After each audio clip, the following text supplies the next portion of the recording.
Bienvenidos a esta lectura sin comentarios de Joyas de los Testimonios, tomo 1. Esta es una recopilación de los escritos de Elena G. de White, mensajes dados para guiar y fortalecer la vida espiritual. Capítulo: Los jóvenes observadores del sábado. El 22 de agosto de 1857, en la Casa de Oración de Monterrey, estado de Michigan, me fue mostrado que muchos no han oído todavía la voz de Jesús, ni se ha posesionado de su alma el mensaje salvador para realizar una reforma en su vida. Muchos de los jóvenes no abrigan el Espíritu de Jesús. El amor de Dios no mora en su corazón, y por lo tanto, todas las tendencias naturales que los asedian obtienen la victoria, en lugar del Espíritu de Dios y la salvación. Los que poseen realmente la religión de Jesús no se avergonzarán ni temerán llevar la cruz ante aquellos que tienen más experiencia que ellos. Desearán toda la ayuda que puedan obtener de los cristianos de más edad, si anhelan con fervor obrar con rectitud. Aquellos les ayudarán gustosamente, las bagatelas no estorbarán en la carrera cristiana a los de corazón enternecido por el amor de Dios. Hablarán de lo que el Espíritu de Dios obra en ellos. Lo expresarán con canto y oración. Es la falta de religión, la falta de santidad, lo que infunde timidez a los jóvenes, pues su vida los condena. Ellos saben que no viven como debieran vivir los cristianos, por lo tanto, no tienen confianza ante Dios, ni ante la Iglesia. Cuando los jóvenes sienten más libertad al estar ausentes los mayores, es porque están con los de su clase. Cada uno piensa que es tan bueno como el otro. Todos quedan por debajo de lo que debieran ser, pero se miden por sí mismos, se comparan entre sí y descuidan la única norma perfecta y verdadera. Jesús es el verdadero modelo. Su vida de abnegación es nuestro ejemplo. Vi cuán poco se estudia el modelo, cuán poco se lo ensalza delante de ellos. Cuán poco sufren los jóvenes, o se niegan a sí mismos por su religión. Apenas si se piensa en el sacrificio entre ellos. No imitan al modelo a este respecto. Los sufrimientos de Jesús en el Getsemaní, su sudor, como de grandes gotas de sangre en el huerto, la apretada corona de espinas que hirió su sagrada frente, no los conmueven. Se han encallecido. Sus sensibilidades están embotadas y han perdido toda noción del gran sacrificio hecho por ellos. Pueden quedar sentados escuchando la historia de la cruz y oyendo cómo los crueles clavos traspasaron las manos y los pies del Hijo de Dios sin conmoverse hasta lo más profundo del alma. Se necesita una experiencia más profunda, dijo el ángel. Si los tales fueran introducidos en la ciudad de Dios, y se les dijera que toda su rica belleza y gloria serán su disfrute eterno, no se darían cuenta de cuán elevado precio se pagó por esta herencia que se les destina. Nunca comprenderán las inconmensurables profundidades del amor del Salvador. No han bebido de su copa ni han sido bautizados de su bautismo. El cielo se mancillaría si los tales moraran allí. Únicamente aquellos que han participado de los sufrimientos del Hijo de Dios y han subido de la gran tribulación y lavado sus vestiduras y las han emblanquecido en la sangre del Cordero, pueden disfrutar de la gloria indescriptible y la belleza insuperable del cielo. La falta de esta preparación necesaria excluirá a la mayor parte de los jóvenes que profesan el cristianismo, porque estos no trabajan con bastante fervor y celo para obtener el reposo que queda para el pueblo de Dios. No quieren confesar sinceramente sus pecados, para que les sean perdonados y borrados. Estos pecados se revelarán dentro de poco en toda su enormidad. El ojo de Dios no dormita. Conoce todo pecado oculto ante el ojo mortal. Los culpables saben exactamente qué pecados han de confesar para que sus almas queden limpias delante de Dios. Jesús les está dando ahora oportunidad de confesarlos y arrepentirse con profunda humildad y purificar su vida obedeciendo a la verdad y viviendo de acuerdo con ella. Ahora es el momento de corregir los males y de confesar los pecados, o aparecerán delante del pecador en el día de la ira de Dios. Los padres unidos en la disciplina. Los padres confían generalmente demasiado en sus hijos, y sucede con frecuencia que, cuando los padres confían en ellos, estos hijos están sumidos en iniquidad oculta. Padres, velad sobre vuestros hijos con cuidado celoso, exhortadlos, reprendedlos, aconsejadlos cuando os levantáis y cuando os sentáis, cuando salís y cuando entráis, mandamiento tras mandamiento, línea sobre línea, un poquito allí, otro poquito allá. Isaías 28, verso 10. Subyugad a vuestros hijos cuando son jóvenes. Muchos padres descuidan esto lamentablemente. No asumen una actitud tan firme y decidida como debieran asumirla con respecto a sus hijos. Les permiten ser como el mundo, amar la ostentación de la vestimenta y asociarse con los de influencia venenosa porque odian la verdad. Al obrar así, estimulan en sus hijos una disposición mundanal. Vi que debe ser siempre un principio fijo para los padres cristianos mantenerse unidos en el gobierno de sus hijos. Algunos padres fallan al respecto, les falta unión. El defecto se advierte a veces en el padre, pero con más frecuencia en la madre. La madre cariñosa mima a sus hijos. El trabajo del padre le obliga a menudo a ausentarse de la casa y de la sociedad de sus hijos. La influencia de la madre se hace sentir. Su ejemplo contribuye mucho a formar el carácter de los hijos. Algunas madres cariñosas les permiten a sus hijos costumbres que no debieran ser toleradas por un momento. A veces se le ocultan al padre las faltas de los hijos. La madre concede ciertas prendas de vestir o algunas otras complacencias, con el entendimiento de que el padre no sabrá nada de ello, porque él reprendería tales cosas. Con esto se les enseña eficazmente a los niños una lección de engaño.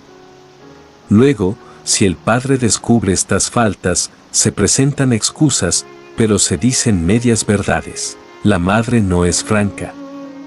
No considera debidamente que el padre tiene el mismo interés que ella en los hijos, y que no debiera dejarle ignorar los males o debilidades que se les debiera corregir mientras son jóvenes. Se ocultan las cosas. Los hijos conocen la falta de unión que hay entre los padres, y ello tiene su efecto. Los hijos empiezan desde muy jóvenes a engañar y a encubrir tanto a su padre como a su madre las cosas y presentarlas con matices muy diferentes de los verdaderos. La exageración se vuelve un hábito, y se llega a contar mentiras abiertas con pocos remordimientos de conciencia. Estos males se iniciaron cuando la madre ocultó las cosas al padre, que tiene igual interés que ella en el desarrollo del carácter de sus hijos. El padre debiera haber sido consultado libremente, debiera habérsele revelado todo.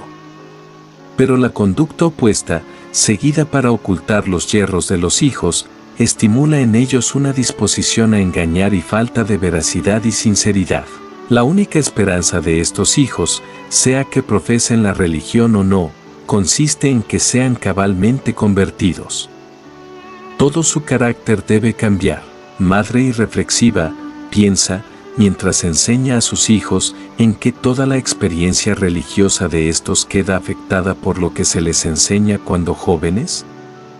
Subyúguelos cuando jóvenes, enséñeles a someterse, y tanto más fácilmente aprenderán a obedecer a los requerimientos de Dios.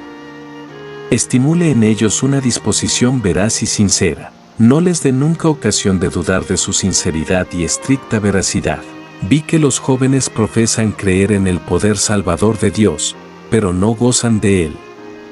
Carecen de religión, carecen de la salvación. Y, ¿cuántas palabras sin provecho pronuncian?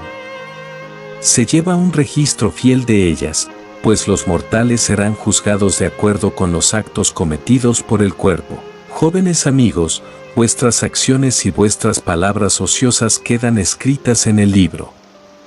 Vuestra conversación no ha versado sobre cosas eternas, sino sobre este, aquel o el otro asunto común y mundano, al que no debieran dedicarse los cristianos.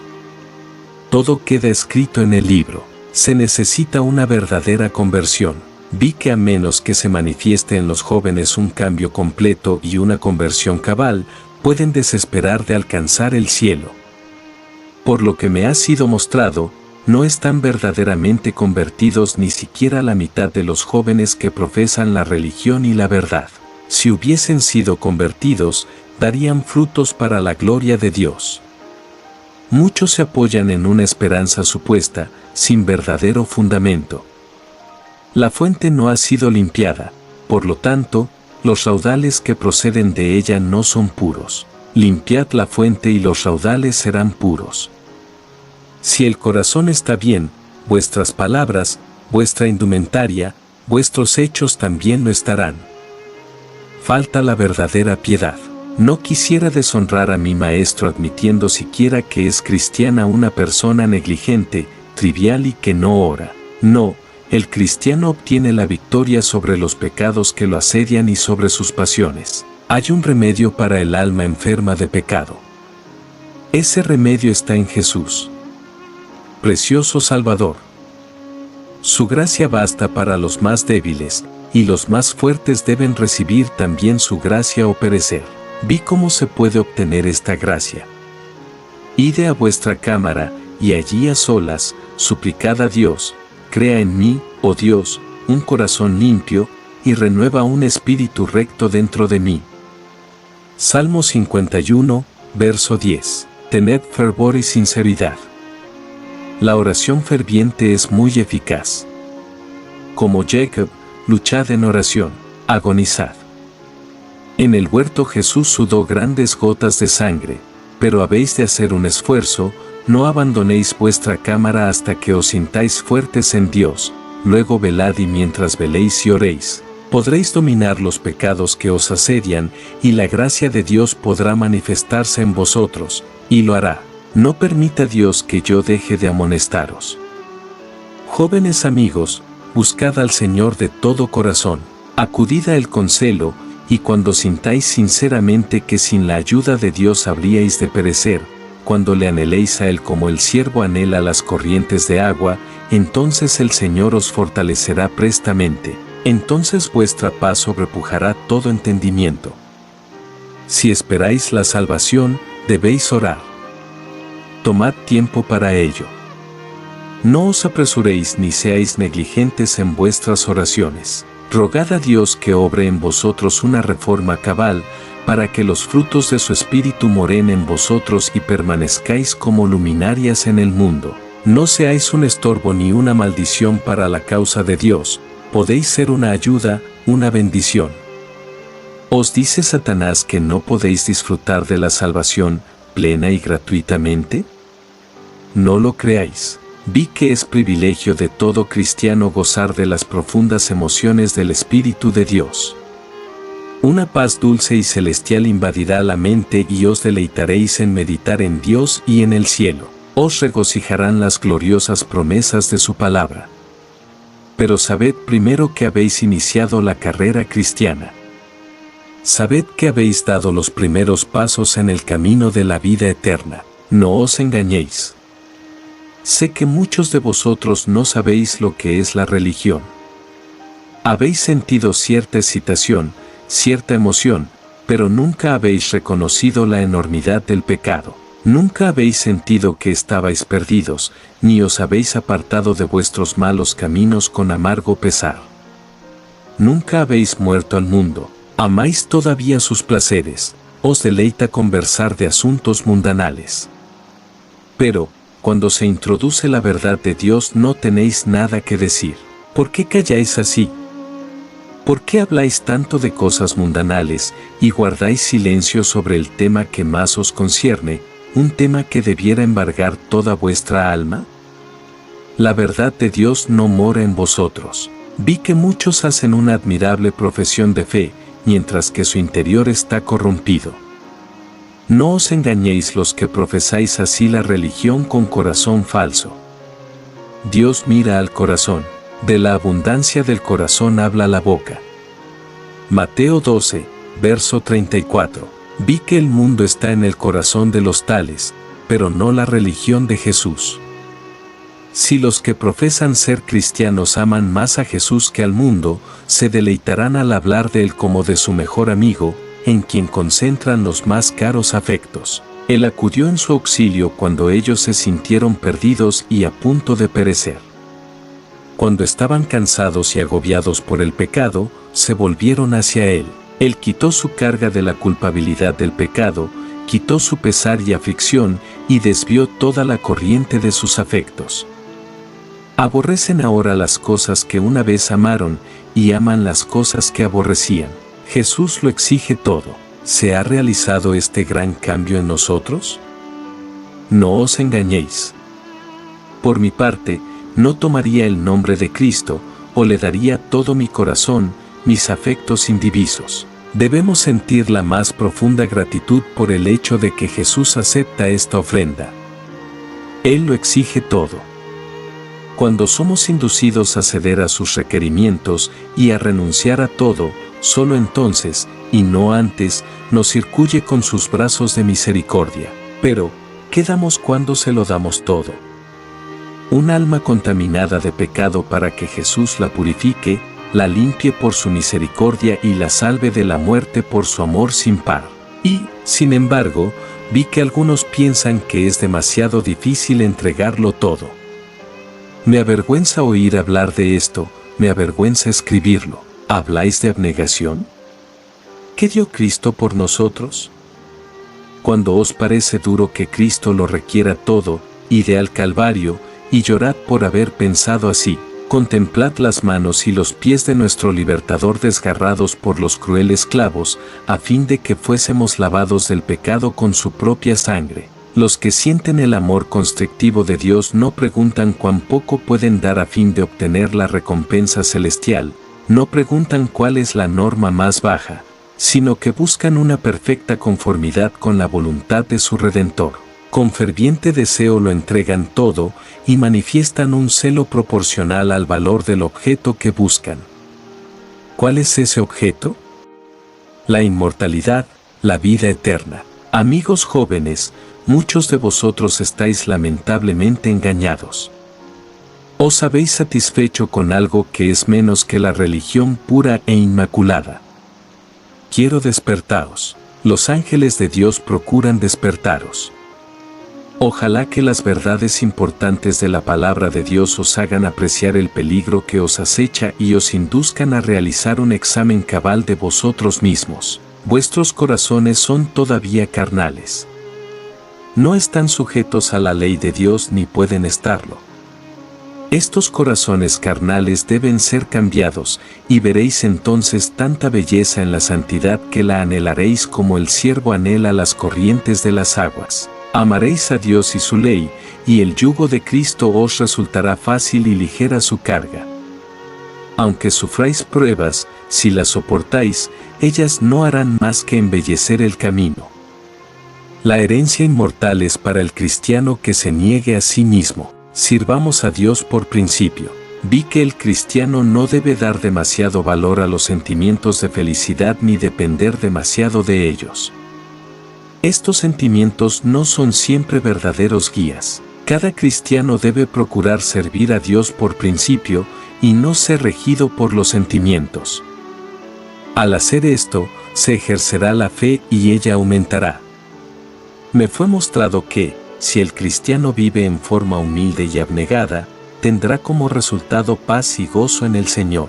Pero la mayor felicidad que se experimentará provendrá de beneficiar a otros, hacer felices a los demás. Tal felicidad será duradera. Muchos de los jóvenes no tienen principios fijos para servir a Dios. No ejercen la fe. Se hunden bajo cada nube.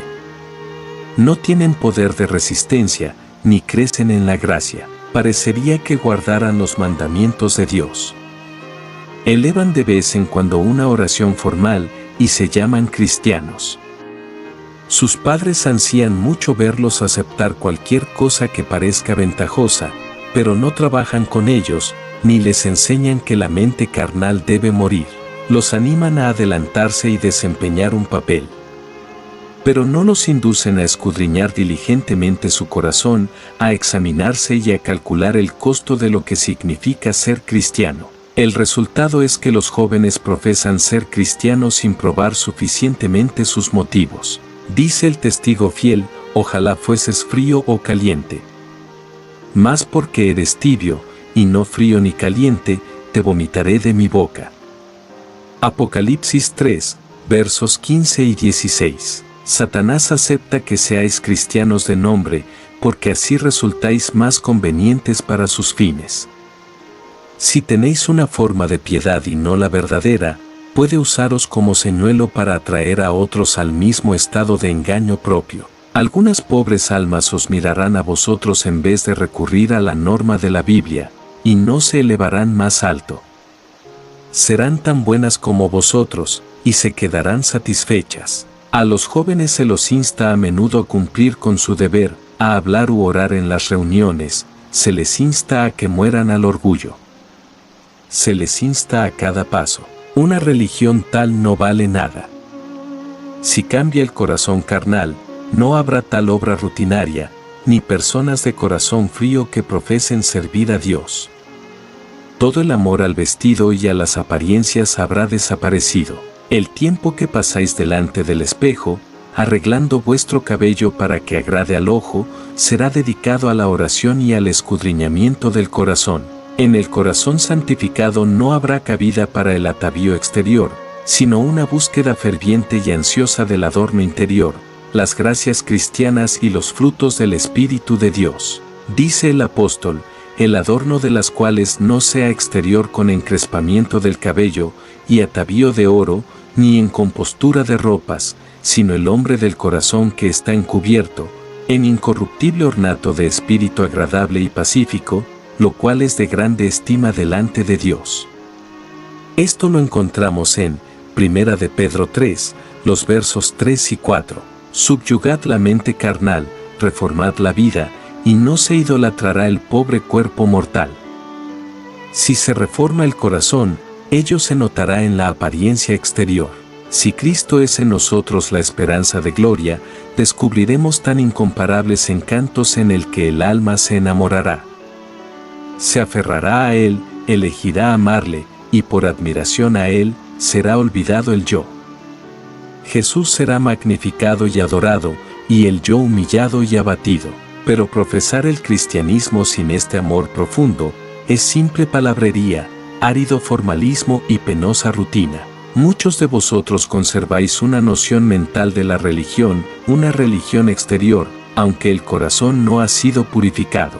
Dios mira al corazón, pues todas las cosas están desnudas y abiertas a los ojos de aquel a quien tenemos que dar cuenta. Esto lo encontramos en Hebreos 4, verso 13. ¿Se quedará el satisfecho con algo menor que la verdad en el fuero íntimo? Toda alma verdaderamente convertida llevará las señales inequívocas de que la mente carnal ha sido subyugada. Hablo claramente. No pienso que esto desanimará a un verdadero cristiano, no quiero que ninguno de vosotros llegue al tiempo de angustia sin una esperanza bien fundada en su Redentor. Resolved conocer lo peor de vuestro caso. Averiguad si tenéis una herencia en el cielo. Tratad verazmente con vuestra alma. Recordad que Jesús presentará a su Padre una iglesia sin mancha, ni arruga, ni cosa semejante. ¿Cómo habéis de saber que sois aceptos a Dios? Estudiad su palabra con oración. No la pongáis a un lado por ningún otro libro. Ella os convence de pecado, revela claramente el camino de la salvación. Saca a luz una recompensa brillante y gloriosa. Os revela un Salvador completo y os enseña que únicamente por su misericordia limitada podéis esperar salvación. No descuidéis la oración secreta, porque es el alma de la religión. Con oración ferviente y sincera, solicitad pureza para vuestra alma. Interceded tan ferviente y ardorosamente como lo haríais por vuestra vida mortal, si estuviese en juego. Permaneced delante de Dios hasta que se enciendan en vosotros anhelos indecibles de salvación y obtengáis la dulce evidencia de que vuestro pecado está perdonado. La esperanza de la vida eterna no se ha de recibir por motivos frágiles. Es un asunto que se ha de decidir entre Dios y vuestra propia alma, y por la eternidad. Una esperanza que sea tan solo supuesta, provocará vuestra ruina. Puesto que subsistís o caéis por la palabra de Dios, en esta palabra debéis buscar el testimonio de vuestro caso. Allí podréis ver lo que se requiere de vosotros para llegar a ser cristianos. No depongáis vuestra armadura, ni abandonéis el campo de batalla hasta haber obtenido la victoria y triunfado en vuestro Redentor. Que Dios les bendiga y guarde todos tus caminos.